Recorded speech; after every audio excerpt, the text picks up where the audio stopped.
지난 저희가 주일을 맥주 감사 주일을 지켰는데 우리 온 세대가 함께 모여서 드리는 공동 예배뿐만 아니라 우리 오후에 진행된 음악제를 통해서 참 많은 감동과 또 감격과 은혜를 나누는 그런 시간이었습니다. 우리 구청장님 이제 처음으로 구청장 된 이후에 아마 공식적인 예배를 드리는데 여러 교회를 다녀왔겠죠. 그러나 그 맥주 감사 주일날 저에게 오셨다라고 하는 것이 이렇게 매우 의미가 있는데, 끝난 이후에 제 방에 잠깐 이야기를 나누는 중에 정말 진심으로 예배를 통해 우리 교회 예배를 통해서 은혜를 많이 받았다는 이야기를 하고, 저한테 개별적으로 목사님 꼭 한번 대접해 드리고 싶다고 그렇게 얘기할 만큼, 거기서도 이렇게 약간 울먹일 만큼 우리 함께 예배드리는 게 너무 좋았다는 말씀을 나누었어요. 참 너무 뿌듯하고 참 좋았습니다. 그리고 나서 우리 음악제에 함께 하였는데, 이게 조금 괜찮아요? 뒤에 괜찮게 들립니까? 괜찮아요? 네네. 그 음악제 했는데 제가 지금까지 한석교회 목회한 일에 이렇게 열심인 적이 있었나? 제가 보기엔 가장, 아무튼 제가 경험한 바에 의하면 정말로 최선을 다하는 모습이 보여서 얼마나 은혜가 되었는지. 물론 여러분 상금 30만 원 때문에 그런 건 아니죠. 네. 아무튼 그 모습이 너무나 좋아 보여서 하나님이 저 하늘에서 지켜보실 때에 흐뭇한 미소를 지으셨겠구나 하는 것이 충분히 느껴졌어요. 얼마나 감사한지. 다시 한번 이를 위해서 우리 236 선교회 어르신 포함하여 남선교회 어르신들 비롯한 우리 모든 성도님들이 정말 최선을 다해서 감사의 고백을 찬양으로 올려드린 것, 여러분 무엇보다 하나님 보시기엔 모두가 1등이다 이렇게 칭찬하셨겠다 생각이 듭니다. 우리 다시 한번 은혜 받았습니다, 수고했습니다는 마음으로 박수의 영광을 드릴까요? 네, 고맙습니다. 이렇게 우리는 후반기를 감사로 열었어요. 그래서 여전히 후반전에도 우리 하나님이 우리의 감독이 되어 주실 것입니다. 그래서 코치이신 성령께서 우리에게 하나님의 계획하심을 알려주실 거예요. 전략과 작전을. 우리는 코치이신 성령님이 알려주시는 대로 영적인 예민함을 갖고 잘 그 작전을 이해해서 우리 순종함으로 후반기를 시작하고 걸어가서 그야말로 광야의 길이 나고 사막의 강물이 나는 세일의 놀라운 역사가 여러분 2022년도 후반전에도 우리 한석의 성도님 삶 속에 놀랍게 펼쳐지시기를 주님의 이름으로 간절히 축원합니다.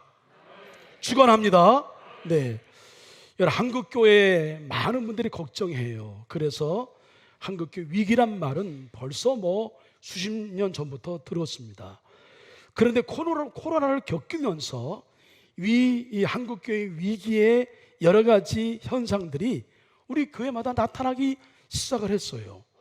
사실은 우리 교회도 그 영향 아래 없지 않다고 볼 수는 없죠. 영향을 받고 있습니다. 뿐만 아니라 저희 속해 있는 이 감리교단도 마찬가지죠. 매해마다 통계에 의하면 2만에서 3만 정도의 숫자가 줄어들고 있는 것이 우리의 현실이에요. 여러 가지 이유를 말씀드릴 수 있습니다만, 그러나 인구가 줄어든 거 어찌할 수 없는 거죠. 그리고 거기에 걸맞게 옛날에 붕을 일구었던 우리 안에 신앙에 대한 열정, 뜨거움 이런 것들이 사라진 것만큼은, 줄어든 것만큼은 사실이에요. 그래서 많은 사람들이 이 교회의 위기를 염려하고 걱정합니다. 코로나 때문에 더 악화된 상황을 걱정해요. 이 위기를 어떻게 극복해서 나를 지키고 우리의 가정을 지키고 우리의 교회를 지킬 것인가, 우리 많은 고민을 하고 있습니다. 저 역시도 마찬가지로 코로나 이후에 우리 교회를 어떻게 새롭게 회복할까라고 하는 것이 목회적인 과제인 것이죠. 그래서 기도하지 않을 수 없었어요. 그래서 하나님 앞에 매달리지 않을 수가 없었어요. 그때 하나님께서 저에게 주셨던 말씀이 바로 오늘 이 디모데 후서의 말씀이에요. 여러분 똑같지는 않지만 초대교회에도 지금 우리 한국교회 위기의 상황을 경험한 것 같은 여러 가지 위기의 상황들이, 어쩌면 더 긴급하고 더 심각한 문제들이 있어 왔다, 이렇게 말씀드릴 수 있어요. 여러분, 밖으로는 박해가 있어서 3차례의 큰 박해가 있었죠. 기독교 신앙을 지키는 것은 여러분, 우리의 어떤 인격을 수양하고 또 우리의 믿음을 고양하고 우리의 삶의 질을 높이고, 그것이 아니에요. 삶과 죽음의 문제예요. 죽느냐 사느냐 문제가 바로 이 예수님 믿느냐 믿지 않느냐, 이 초대교회의 문제였단 말이에요. 그 박해와 핍박 속에 교회가 흔들릴 수밖에 없었어요. 그리고 교회 안에는 지금도 우리 안에 신천년 같은 이단 사상들이 영향을 주고 있는 것처럼 초대교회 역시 그때부터 이단 사상은 영향을 주었어요. 그 대표적인 것이 영지주의예요. 영만 고상해, 육체는 아무렇게 살아도 상관없어요. 이런 영지주의가 교회 안에 들어와서 우리 목회자들을 유혹하고 넘어뜨렸고, 또 교회 안에 믿음을 가진, 괜찮은 믿음을 가진 성도들을 움직여서 결국은 신앙을 버리고 떠나는 일들이 비일비재하게 되었습니다. 그리고 교회 안에는 뭐 유대인이야 헬라인이야, 너 많이 배워서 적게 배웠어, 너 돈 좀 가지고 있어 돈 없어, 이러저러한 것 때문에 많은 사람들이 차별로 인한 갈등과 반목이 교회 안에 있었단 말이에요. 이런 상황을 앞두고 디모데가 고민하지 않을 수가 없었던 거예요. 이 사도 바울이 그라여서 사도 바울이 이 문제를 어떻게 해결할까, 이런 상황 가운데에도 믿음을 올곧이 지켜나가고 교회를 지켜나갈 수 있다고 한다면 얼마나 좋을까 고민하는 중에 성령님을 통해 주신 그의 해답을 찾은 것이, 하나님의 응답을 얻은 것이 뭐냐면 디모데 후서의 말씀이에요. 디모데 후서의 어떤 말씀이냐, 가장 중요한 건 다른 그 어떤 것보다 지금의 위기 상황을 넘을 수 있는 가장 근본적으로 붙들어야 될 본질, 기본적인 것이 뭐냐, 복음이다라고 하는 거예요. 복음을 굳게 잡으라. 이게 사도 바울이 들었던 음성입니다. 여러분, 저를 따라하실까요? 복음을 굳게 잡으라. 예, 이것이 지금에 있는 위기 상황을 근본적으로 해결해주는 문제라 여러분 피부에 와닿지 않아요. 제가 먼저 말씀드린 대로 이러저런 교회의 위기 상황이 있을 때 우리는 여러 가지 많은 방법들을 생각해요. 예, 프로그램을 생각하고 목회적인 또 어떤 대처 대안을 생각하고 또 교회의 어떤 체질을 바꾸기 위한 나름대로 노력을 하고, 또 포스트 이 코로나 시대에 우리가 목회적으로 선교적으로 어떻게 이 일을 감당할까라고 하는 많은 과제들을 나름대로 연구를 해요. 그래서 거기에 걸맞게 프로그램도 제시하고 또 어떤 방향도 제시하고 또 어떤 새로운 프로젝트를 제시하고 해서 교회를 이끌어갈 수 있다 생각해요. 근데 그게 아니란 말입니다. 복음을 먼저 붙들어야 된다. 복음을 굳게 잡아야 한다. 이걸 강조하고 있어요. 왜 복음이냐? 사도 바울 초대교회 시대에도 흔들리는 교회를 바로잡기 위하여 복음을 전했다고 한다면 지금 이 시대 여전히 우리가 붙들어야 할 것이 왜 복음인지를 생각해 봐야 되겠죠. 우리의 신앙을 다시 한번 점검합니다. 복음이란 무엇인가요? 성경은 이렇게 증언하고 있습니다. 성경대로 그리스도께서 우리 죄를 위하여 죽으셨다는 것, 그리고 두 번째 장사 지낸 바 되셨다는 것, 성경대로 사흘 만에 다시 살아나셨다는 것, 십자가와 부활이 복음의 핵심이에요. 이것을 통해서 우리가 산 거예요. 우리가 영생을 소망으로 꿈꾸게 된 거예요. 이게 복음이란 말이에요. 그런데 이것이 복된 소식이고 기쁨의 소식인데, 근데 솔직히 예수님이 우리를 위하여 죽으셨다는 것, 장사 지낸 바 되셨다는 것, 성경대로 사흘 만에 다시 살아나셨다는 것, 십자가와 부활의 사건이 정말 나에게 기쁜 소식인가? 우리가 물어야 한다는 거죠. 이런 소식이 여러분 정말 우리가 아파트 값이 폭등하는 것보다, 내가 산 주식이 많이 오른 것보다, 우리 애들이 인류 대학에 들어가고 좋은 직장에 들어가는 것보다 더 기쁜 소식인가? 도대체 예수님이 우리를 위하여 죽으셨다는 것, 장사 지낸 바 되셨다는 것, 성경대로 사흘 만에 다시 살아나셨다는 것이 왜 우리에게 기쁜 소식인가? 우리는 알고 있지만 정돈이 필요해요. 그러기 위하여 이 질문에 답하기에 우리는 동일한 본문인 오늘의 말씀을 다시 한번 우리 보도록 하겠습니다. 9절 10절의 말씀 여러분 이해를 돕기 위해서 세 번역 말씀을 소개합니다. 우리 다 같이 읽겠습니다. 시작. 하나님께서 우리를 구원해 주시고 거룩한 부르심으로 불러주셨습니다. 그것은 우리의 행실을 따라 하신 것이 아니요 하나님의 계획과 은혜를 따라 하신 것입니다. 이 은혜는 영원 전에 그리스도 예수 안에서 우리에게 주신 것인데 이제는 우리 구주 그리스도 예수께서 나타나심으로 환히 드러났습니다.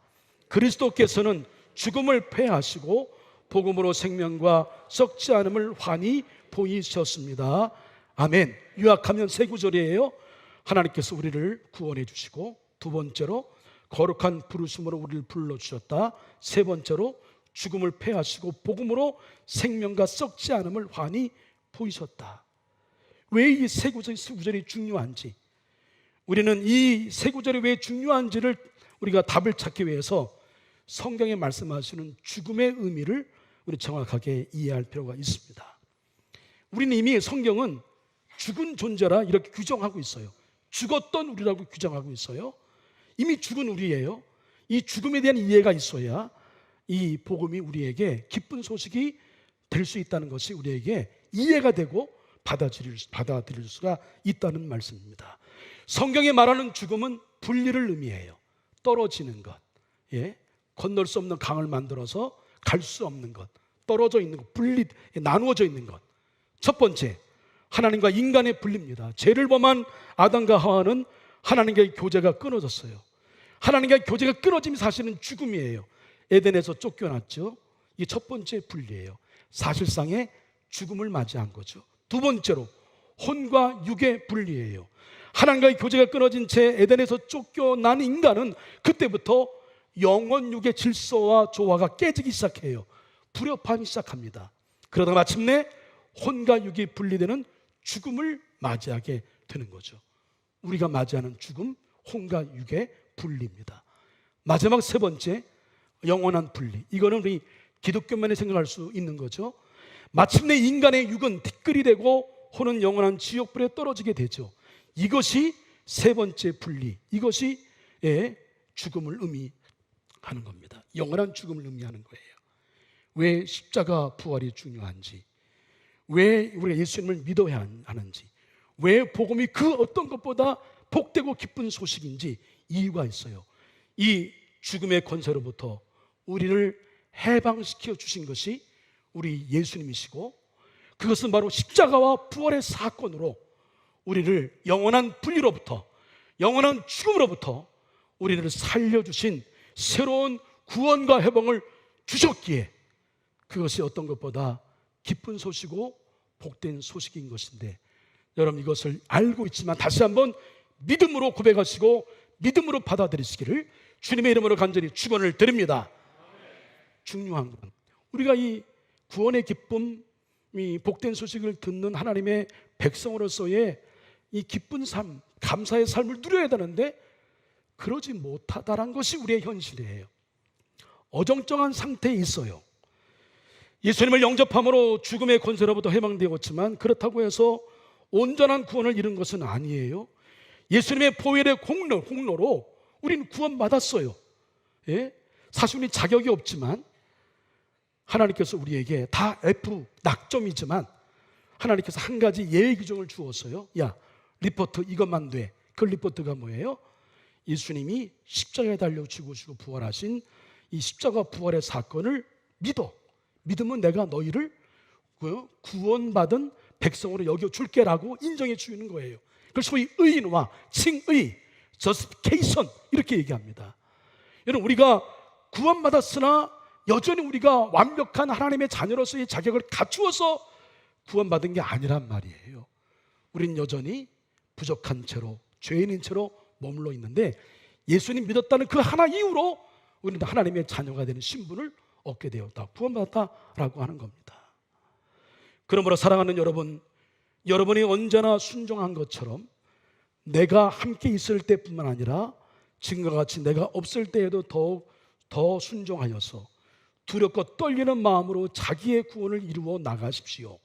하나님은 여러분 안에서 활동하셔서 여러분으로 하여금 하나님을 기쁘시게 드릴 것을 염원하게 하시고 실천하게 하시는 분입니다. 우리가 주목해야 할 중요한 문장, 핵심은 바로 이 말씀이에요. 그러므로 사랑하는 여러분, 두렵고 떨리는 마음으로 자기의 구원을 이루어 나가십시오. 1단계 구원, 의인화된 것. 3단계 구원받아서 영생을 저 천국에서 사는 것. 이 땅에서의 죽음의 여러분 그 죽음이라고 하는 것은 이 땅의 삶에서의 끝, 모든 것이 끝남이 아니라 죽음은 새로운 영원애로의 시작이라는 것을 우리는 믿고 있잖아요. 우리는 죽음 이후에 영원의 시간을 살아요.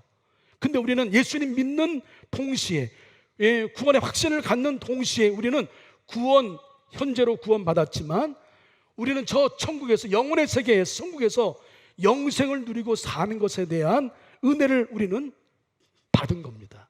이건 우리의 노력이나 우리의 의지가 아니라 하나님 우리에게 선물로 그야말로 주신 거예요.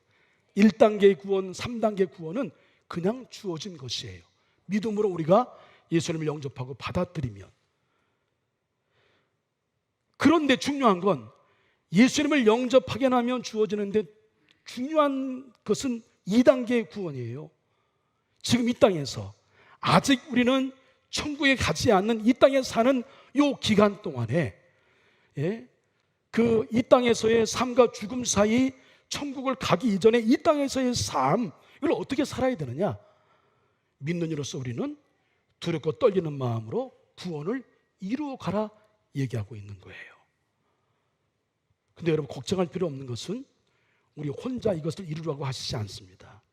어떻게 하라는 말이에요? 하나님은 여러분 안에서 활동하셔서 여러분으로 하여금 하나님을 기쁘시게 될 것을 염원하게 하시고 실천하시게 하시는 분입니다. 우리를 도우시는 보혜사 성령님, 하나님의 영 성령이 그 사이에 천국 가기 전 구원받아 이 땅에 머무는 기간 동안에 하나님의 영이 우리와 함께 하셔서 우리 안에 하나님이 기뻐하신 것이 무엇인지를 소원하게 해요. 염원하게 해요. 자꾸 생각나게 해요. 그리고 하나님이 기뻐하시는 일을 우리의 손과 발로 실천하게 하신다. 성령님이 우리를 도와주신다. 성령님이 우리와 함께 하셔서 우리를 도와주는 과정 속에 우린 점점 더 성결해져요. 우린 점점 더 예수님을 닮아가요. 점점 더 거룩해지려고 해요. 옛날의 가치를 버리고 우린 말씀에 근거한 새로운 십자가 부활의 은총 아래 사는 하나님의 백성으로서의 가치로 살아요. 우리 이 땅에 살지만 대한민국 국민인과 동시에 우리는 저 하늘의 시민권을 갖고 있는 자예요. 그래서 하늘의 시민권의 자긍심을 갖고 이 땅의 가치가 아니라 하늘의 가치를 두고 하늘을 바라보며 하나님의 영광과 뜻을 위해 살아가는 그런 존재란 말이에요. 그렇죠? 이렇게 점점 우리가 예수님을 닮아가고 변화돼요. 이것을 가리켜서 신학적인 용어로 sanctification, 성화 이렇게 얘기합니다. 여러분, 내가 예수님 처음 믿을 때하고 예수님 믿고 난 다음에 점점 시간이 지나면 반드시 아름다운 변화가 있어야 될 줄로 믿습니다. 이게 정상이에요. 근데 여전히 내가 예수님 믿기 전보다 오히려 우리의 마음이 더 완고해지고 더 고착화되고 더 우리의 마음이 옹졸해져서 다른 사람을 품기보다, 다른 사람을 끌어안기보다 자기의, 자기 교만, 자기 주장에 빠져서 자신의 삶을 사는 사람들이 많단 말이에요. 이 정도 신앙생활 했으면 여러분 거의 예수님 닮아가야 정상이라고 하는 거예요. 그렇지 못하다고 하는 것은 여러분 우리의 신앙을 다시 한번 퀘스천. 그래서 우리가 고민하는 겁니다. 다시 말씀드리면 첫 번째 구원과 세 번째 영생에 관한 부분은 우리의 힘, 우리의 의지가 아니에요. 하나님이 주어진 거예요. 문제는 둘째예요. 예수님을 영접하기만 하면 저절로 이루어 이 두 가지는 지는데, 두 번째 단계는 구원받은 우리는 사단의 왕노릇하는 이 세상을 살아가는 동안 매일 매순간 성령님을 모셔드리고 그분이 이끄시는 대로 살아가야 해요. 이걸 성화라고 하죠. 그러면 그때부터 성령 하나님이 여러분 안에 활동을 하시는 거죠. 자꾸만 하나님이 기뻐하시는 거 그거 생각나게 하고, 교회 가는 게 너무 좋아, 우리 함께 찬양 부르는 게 너무 좋아. 이따 우리 13, 14일 선교회에 찬양하겠습니다만 함께 모여 찬양을 준비하고 함께 모이는 자체가 너무나 좋아. 그냥 교회에 계속 가고 싶어, 머물고 싶어. 이런 마음이 드는 것은 성령께서 우리의 마음을 감동하셔서 우리를 이끌어 주시기 때문에 생기는 현상이란 말이에요. 제가 말씀드렸어요. 제가 고등학교 때 뭘 알겠어요? 근데 우리 12명의 친구들이 한월산에서 은혜 받고 그 은혜가 너무나 감격스럽고 너무나 좋아서 우리 전도사님이나 선생님 따로 말씀드리지 않고 그냥 허락만 받고 우리끼리 모여서 목요일마다 12시에 8시부터 10시까지 간절한 마음으로 기도해서 거기서 정말 엄청난 은사를 체험했습니다. 소위 영서라는 거 제가 써봤어요. 예? 엄청난 걸 경험했어요. 그리고 고3이지만 인천에 진입적 두신 분은 아시겠습니다만 인천에 숭이 감리교회가 커요. 밤 10시부터 새벽 4시까지 말 그대로 철야기도 하는데 고3 지내면서 철야기도 빠진 적이 별로 없어요. 철야기도 하고 학교 갔습니다. 그리고 교회에 겨울에 눈이 오면 누가 먼저 가서 눈 쓸까 염려가 되어서 제가 먼저 가서 눈 쓸기 위하여 먼저 달려가서 눈 쓸었어요. 여러분, 그 마음이 이게 뭐예요? 어떻게 해석을 해요? 성령이 주신 마음인 줄로 믿습니다. 성령이 이끄시니까 하는 거예요. 여러분도 다 그런 경험이 있단 말이에요. 예? 성령께서 우리 역사하시면 하나님이 원하시는, 하나님이 좋아하시는 것을 계속 꿈꾸게 되고 그것을 이루는 마음을 갖게 돼요. 근데 우리의 마음에 이런 마음이 있어요. 이렇게 반복해서 설명을 해도 여러분의 마음이 조금은 좀 부담돼요. 성령님을 모셔드리면 그때부터는 야, 내 삶이 없어지는 거 아니야? 이런 생각을 하기가 쉬워요. 그때부터 하던 일을 어느 의사처럼 그만두고 때려치고 선교사가 되고 아프리카로 밀림으로 동남아 오지로 복음을 전하는 그런 삶을 사는 것을 보았어요. 나도 그럴까 봐 살짝 겁이 나요. 그 정도는 아니더라도 이제부터 이 세상에 세상적인 낙은 하나도 없어. 그래도 적당히 신앙생활해서 이 세상적인 낙도 조금은 즐기고 또 회개하고 또 믿음으로 살고 이 적당히 걸치면 괜찮은데 성령이 나 가운데 역사하게 되면 그 모든 낙도 사라지는 것 같아. 그런 생각을 해요. 그래서 이제 흔한 말로 우리 부흥회나 이런 큰 집회 할 때에 어느 성도가 그랬다는 거죠. 아우, 나 은혜 너무 많이 받으면 안 돼. 조금만 받아야지. 그런 얘기 한다고 하잖아요. 그러면 결코 그렇지 않습니다. 그 반대예요. 아무리 열심히 살아도 재미가 없고 아무리 노력해도 풀리지 않던 내 삶이 성령이 나의 삶을 지배하게 되면 진정한 생기가 돌기 시작해요. 살아가는 이유를 발견하게 되고 하루하루가 벅찬 강경과 기쁨과 감사 속에 살아가는 것을 여러분이 좀 경험했으면 좋겠어요. 예? 성령이 나를 이끄시는 삶에 주시는 놀라운 기쁨, 드리고 드려도 헌신하고 헌신해도 교회에 가도 꼭 가고 싶고 예배대로 또 드리고 싶고 기도하고 했는데 기도 또 하고 싶고 이런 마음들이 우리 가운데 불릴듯 일어난 것은 우리가 어설피 성령을 받아서 그렇지 성령의 충만한 은혜를 받게 되면 우리의 삶에 앞과 뒤가 성령 받기 전과 받은 후가 달라진 만큼 우리의 삶이 180도 변하게 되는 놀라운 여러분 역사가 일어나게 될 줄로 믿습니다. 사도 바울이 갖고 있는 그의 스펙, 그것은 당시의 모든 사람들이 나 저렇게 살고 싶어, 저 정도는 돼야지라고 하는 성공의 목표며 기준일 거예요. 근데 사도 바울은 다메스커스 도상에서 예수님 만난 이후에 그는 그 모든 것들, 세상 사람들이 그렇게 가장 고상하고 가장 최고의 또 성공의 목표로 여겼던 사도 바울이 갖고 있던 모든 것들을 여러분 근사해서 배설물이지 똥으로 여겼어요. 똥으로. 예? 예수님이 내 안에 오시고 성령님이 내 안에 오실 때에 여러분 우리가 느끼는 그런 기쁨과 감사와 삶의 의미와 삶의 보람은 차원이 다른 거예요. 이 차원이 다른 영적인 기쁨이 여러분 가운데 있기를 간절히 축원을 드립니다. 근데 그럼에도 불구하고 그거 목사님 비롯한 몇 사람이나 열심히 하는 사람 그렇게 사는데 그냥 저까지요. 그냥 대충 살다가 천국 가면 되지 않아요? 이런 생각할 수 있습니다. 이런 질문을 갖고 있는 여러분을 위해 제가 영상 하나를 준비했는데 한번 보시기 바랍니다. 한 6분 정도 영상인데요. 한번 잘 보시기 바랍니다. 가을로 넘어가는 경상남도 산청의 한 계곡. 숲에는 풀색 곤충들이 가득합니다. 배가 통통한 사마귀 한 마리가 산청 계곡을 헤맵니다. 녀석은 지금 물을 찾고 있는 중이죠. 사마귀는 땅에 사는 곤충입니다. 육지곤충인 사마귀가 제 발로 물에 빠지다니 도대체 어떻게 된 일일까요?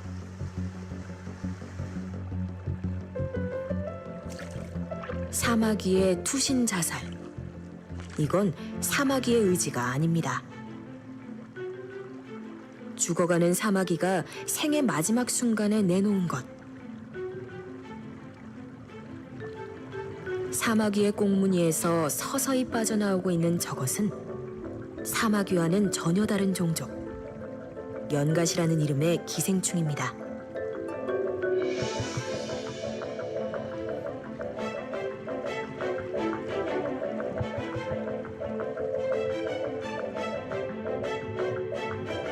(1분도) 안 되는 짧은 시간에 1미터가 넘는 연갓이 한 마리가 사마귀의 뱃속을 완전히 빠져나옵니다. 고도의 숙주 조종. 연가시가 원하는 때, 연가시가 원하는 곳으로 사마귀는 움직입니다.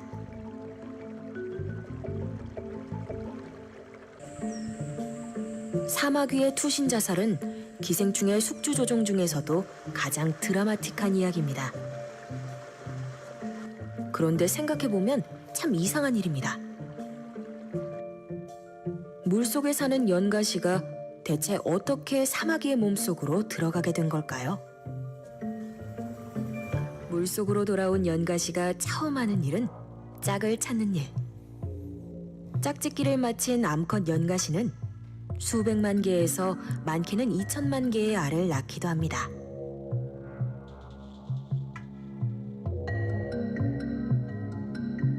가늘고 긴 덩어리로 뭉쳐있는 알들은 2주 정도가 지나면 부화합니다.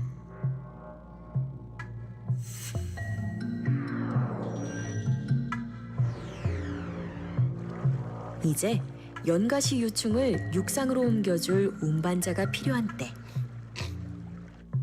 물속을 떠다니던 연가시의 유충들은 기꺼이 장구벌레 같은 작은 물속 곤충의 먹이가 됩니다.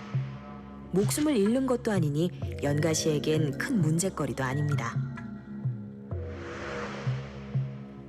연가시의 유충은 장구벌레의 장세포 안에서 포낭 상태로 지내며 숙주가 자라 물 밖으로 나가기를 조용히 기다립니다. 드디어 지상으로 진출한 연가시.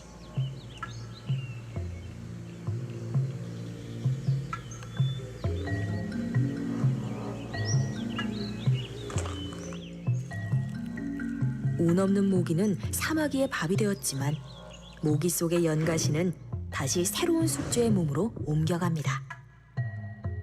모기에서 사마귀로, 사마귀에서 모기로 숙주를 바꿔가며 연가시는 삶을 이어갑니다.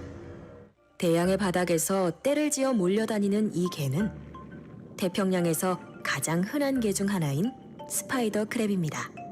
겉으로 봐선 다 똑같아 보이지만 이 중 일부는 개가 아니랍니다. 아주 오랜 옛날 한 따개비가 우연히 개의 등에 붙어 사는 법을 배웠을 겁니다. 그 후손 중 어느 놈이 개의 몸속으로 들어가는 법을 터득하고 더 이상 스스로 플랑크톤을 잡지 않게 되었죠. 기생 따개비의 작업은 은밀하게 진행됩니다. 우선 감염되지 않은 개를 찾아 부드러운 관절이나 아가미를 통해 중심으로 들어가 자신의 세포 물질을 주입합니다. 여기서 개의 영양분을 흡수하는 조직이 만들어지고 이어서 부화용 주머니가 만들어집니다. 이때쯤이면 이미 스파이더 크랩의 정체성은 없습니다. 배의 알주머니는 물론 내부를 채우는 근육과 신경 모든 부분은 기생 따개비의 일부가 됐고 스파이더 크랩은 기생 따개비가 원하는 대로 행동합니다. 자신의 알도 아닌 기생충의 알을 애써 낳죠. 다리를 흔들며 열심히 물살을 일으키는 것도 세상으로 나온 기생 따개비의 알들이 물속으로 잘 퍼져나가게 하기 위해서입니다. 고등생물인 포유류라고 해도 예외는 아닙니다. 천적관계의 대표 쥐와 고양이. 그런데 둘의 관계가 조금 이상합니다. 두려움을 잊은 듯 쥐가 적극적으로 고양이에게로 다가갑니다. 오히려 고양이가 당황한 것 같죠? 지금 고양이를 원하는 건 쥐가 아니라 쥐 속의 톡소플라즈마, 기생충입니다. 톡소플라즈마는 최종 숙주인 고양이에게 가기 위해 쥐를 조종합니다. 활동적이고 겁도 없어지도록 말이죠. 여러분 여기에 나와 소개한 영상은 제가 영상을 이렇게 찾아낸 것은 아니고 그 숙주인간이라는 책 속에 나와 있는 것에 이제 관련된 영상을 몇 가지만 줄인 거예요. 근데 여러분 잘 아시는 대로 이 고양이 속에 쥐 속에 있는 T곤디라고 하는 기생물은 이것은 고양이 내장 속에서만 번식을 할 수 있대요. 그래서 이 쥐를 사용하는 거죠. 예. 숙주인간이라는 책에서 말하고 싶은 것은 뭐냐면 우리 눈에 보이지 않지만 우리 몸속에 오랜 시간 거주해온 기생물들이 있는데 이 기생물들이 어떻게 우리의 일상을 지배하고 더 나아가서 우리의 도덕관과 사회적 이념까지 조종하게 되었는가를 이야기하고 있어요. 이 기생충들이 인간을 숙주로 삼아서 우리 인간의 질서를 파괴하고 심지어 도덕관과 사회적 이념까지 조종을 하게 된다라고 하는 것을 이 책으로 설명하고 있는 겁니다. 제가 장황하게 이 얘기를 하는 것은 다른 게 아니라 여러분이 더 기억되게 하기 위해서 말씀을 드리는 건데 영적 원리도 마찬가지입니다. 우리 구원받는 하나님의 이제 자녀가 된 우리들은 여러분 두의 영의 싸움 속에 살아갈 수밖에 없어요. 중간지대는 없습니다. 신앙은 여러분 중간지대는 없어요. 앞서가든지 뒤로 퇴보한 둘 중에 하나예요. 예? 중요한 건 우리가 누구에 의하여 지배를 받는가, 누구에 의하여 이끄심에 따라 살아가는가, 이게 중요한 겁니다. 핵심적인 내용은 하나님의 구원받은 백성인 우리들은, 구원의 확신을 갖고 살아가는 우리들은 저 천국을 소망하고 영생이라고 하는 그런 분명한 확신 가운데 살아가는 우리는 이 땅에서 두렵고 떨림으로 구원을 완성해야 될 숙제를 갖고 있는 우리들은 여러분 성령의 이끄심을 받아야 될 줄로 믿습니다. 예? 그렇지 않으면 사단이 우리를 가만두지 않아요. 여러분 사단의 공격에는 예외가 없어요. 저도 여러분 예외가 없고 어느 누구도 교회에 어느 성도님도 예외가 없어요. 어느 누구도 공격의 대상이 될 수 있어요. 그래서 우리는 깨어 경계하여 경계해서 이 사단이 우리를 침투하지 못하도록, 우리를 숙주로 만들지 못하도록 성령께서 우리를 다스리도록 늘 깨어 있어야 하는 것이 여러분 우리의 이 땅에서의 과제인 걸 여러분 믿으시길 바랍니다. 우리가 싸움이 없다고 해서 지금 여러분 우리가 평안하다고 해서 지금 전쟁이 없어요? 러시아 우크라이나 싸우고 있잖아요. 우리의 몸속에 여러분 지금 건강한 것은 싸우고 있기 때문이에요. 영적 세계도 마찬가지예요. 우리가 건강을 유지할 수 있는 것은 그래도 성령께서 우리를 지켜주시기 때문에 우리가 여기 이 자리에, 예배의 자리에 앉게 된 줄로 믿습니다. 예? 그런데 이것이 사단에 의해서 지배를 받게 되면 우리들은 우리 일상을 지배를 당할 뿐만 아니라 우리의 도덕과 사회적인 이념까지 조종을 당하게 돼요. 그때부터 인간은 사단이 시키는 대로 따라가게 되는 거예요. 멀쩡한 사람이 갑자기 이상한 사람이 되어버려. 여러분, 우리의 그 교회 안에서 인간관계에서도 생각해 볼 때에 인간의 상식으로 이해 안 되는 일이 덜어 있단 말이에요. 그런 이유는 이런 이유예요. 우리의 주적은 함께 지내는 성도가 아니에요. 우리끼리 한소의 식구가 아니에요. 우리의 주적은 사탄인 것을 여러분 바로 보시기를 바랍니다. 예? 그래서 육신의 정욕, 안목의 정욕, 이생의 자랑을 따라 살다가 그게 뜻대로 되지 않으면 이 사단이 지배하는 것의 가장 특징은 자기의, 자기 교만, 자기 생각이 절대적이죠. 이게 되지 않으면 각종 정신질환에 시달리게 돼요. 우울증이 오게 되고 불면증이 오게 되고 공황장애가 오게 되고 성격 조절 장애 등이 나타난다. 심지어는 그것 때문에 목숨을 끊기까지도 한다. 숙주인간에 나오는 그런 책에 있는 내용이에요. 왜 우리가 성령님을 모시고 살아야 하느냐? 사단의 종로로 타지 않기 위해서인 걸 여러분 믿으시길 바랍니다. 성령님이 지배하시는 사람은 절대로 사단의 종로를 하지 않아요. 사단은 성령을 모시고 있는 우리가 우리 안에 절대로 들어올 수가 없어요. 들어오다가도 한 길로 들어왔다가 이 성령의 사람이네, 7길로 10길로 도망가는 역사가 일어날 줄로 믿습니다. 제가 이 말씀 중요하기에 오늘 제가 3분만 더 시간을 쓸 텐데 이해하시고 들으시길 바랍니다. 제가 좋아하는 이야기를 한 번 더 드리고 말씀을 마칠까 해요. 오래전에 미국에 있었던 일입니다. 여러분 한번 들어보셨어요? 저도 전했고요. 어느 주일 저녁에 2명의 청년이 이제 아주 디데이를 정하고 도박장으로 가요. 그날만 기다렸어요. 근데 공교롭게도 도박장 바로 옆에 작은 교회가 하나 있네. 아무 생각 없이 도박장으로 들어가던 2 청년 중에 한 청년이 우연히 교회 입구에 적혀있는 그 주일의 설교 제목을 보게 돼요. 이 성령이 역사한 거죠. 거기에는 이렇게 쓰여져 있습니다. 죄의 삭은 사망이다. 그 제목을 본 이 청년이 마음에 갑자기 막 이상한 마음이 들어. 이 도박장에 가면 안 될 것 같아. 그래서 친구에게 말하죠. 야, 오늘은 도박장 가지 말고 교회 가자. 친구가 대답하기를, 야, 무슨 소리야?